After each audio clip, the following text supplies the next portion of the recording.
Dr.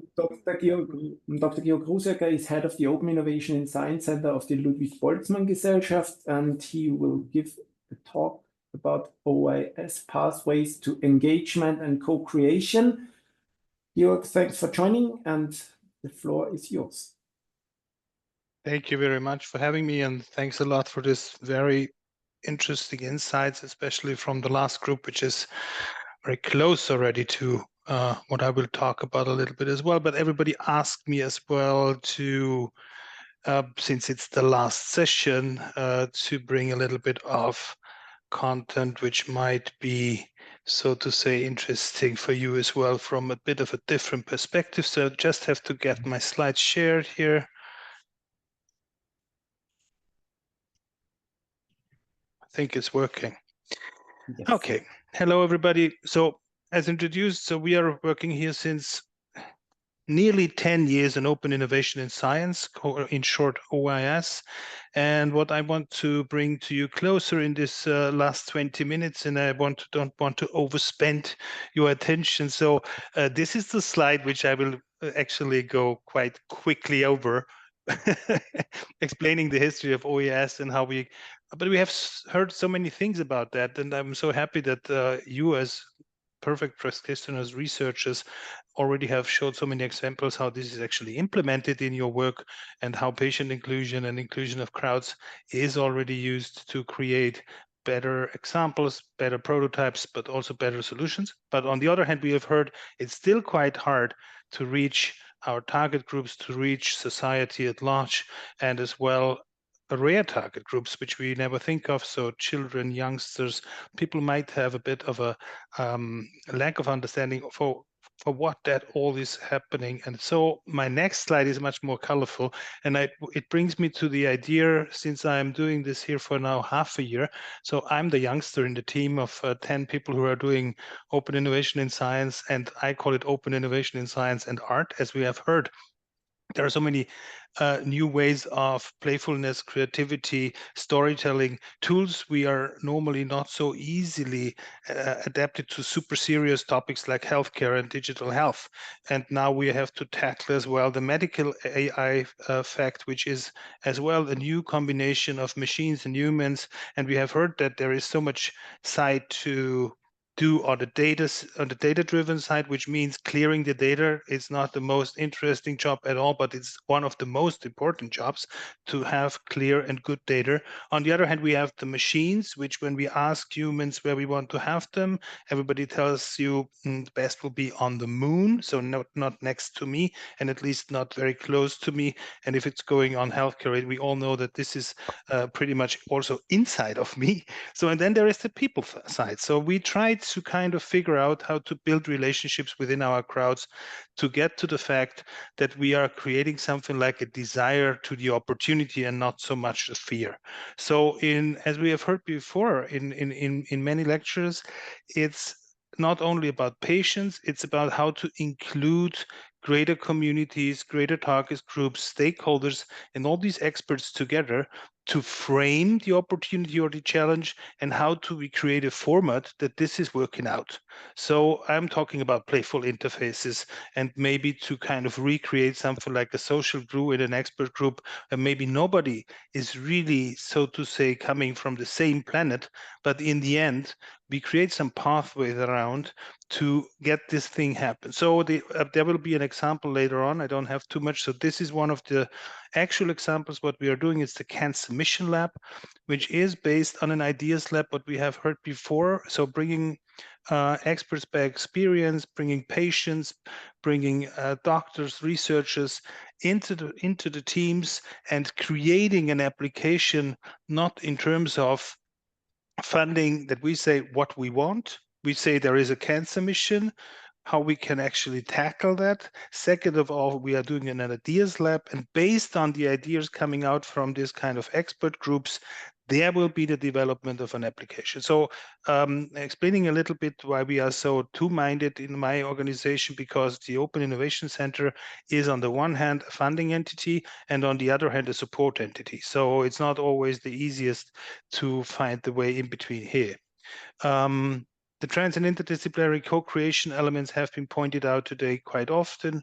So, and this joint development of solutions and to include the affected target groups before we start to work also is a way of creating new pathways to impact.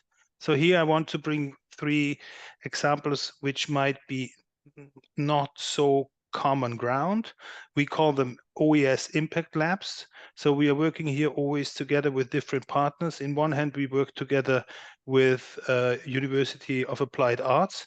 So the projects we kind of try to invent and bring to ground here is very much focused on how arts can deliver frameworks and cooperations in a transdisciplinary way for a sustainable future. Second of all is the future we want, together with the Kepler University in Linz, where we have been very much focusing on healthcare solutions, caring communities, but as well how we can train and educate young students in the field of medical, but also in the field of healthcare to tackle the technological aspects which we are facing right now, which we have heard about as well on the very long. So, and the Caring Communities Futures Impact Lab, I wanted to talk a little bit more in detail because I think this is something where we are now at the moment focusing the most. So how to involve people, how we involve people also which are not in the core of the interest. So we kind of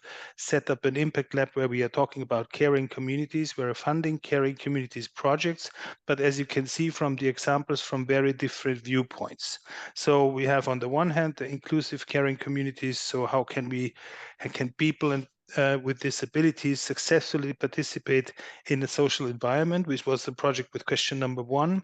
The care for caregivers. So we are focusing on the living situation of caregivers, where I see a lot of potential in this framework to introduce as well medical technologies, support technologies, which can help the patients as well the caregivers to create better life situations.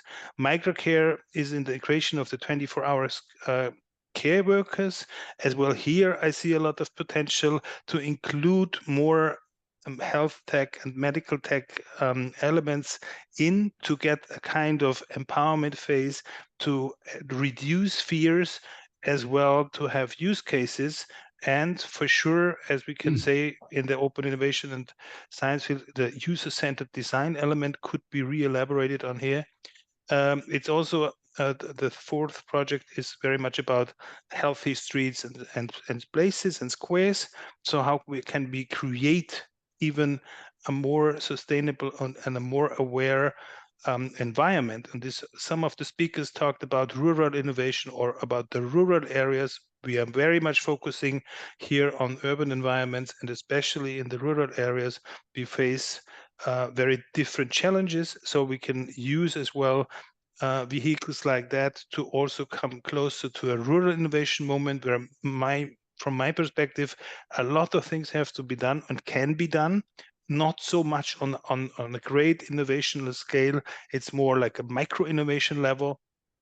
And the last project here from the caring communities, which I wanted to point out for you, is the care acted communities, where we are using theater interventions, where we are using artistic practices to come closer to audiences and as well to kind of translate problems into some new characters. Somebody talked about personas. I think this is a very important thing as well, going away from the technological side and thinking about what kind of problems, what kind of people and persons could we, so to say, create like we do it in terms of digital personas, and how can we, so to say, create an interventional scenery between researchers, people who are affected, or even people who are not affected, who are only relatives or who want to understand the topic better.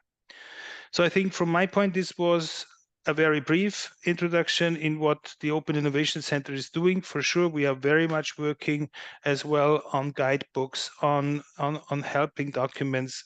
Rare diseases has been pointed out. We are working together with chronic fatigue patients at the moment at the medical university to make some kind of informational materials, to make some kind of toolkits how to deal with things which we cannot even tackle properly. And yeah, this is it from my side. I hope it was a little bit of interest in the end of a long day. And if there are some questions, I will be very much open for that. Thank you very much, Georg, for your contribution.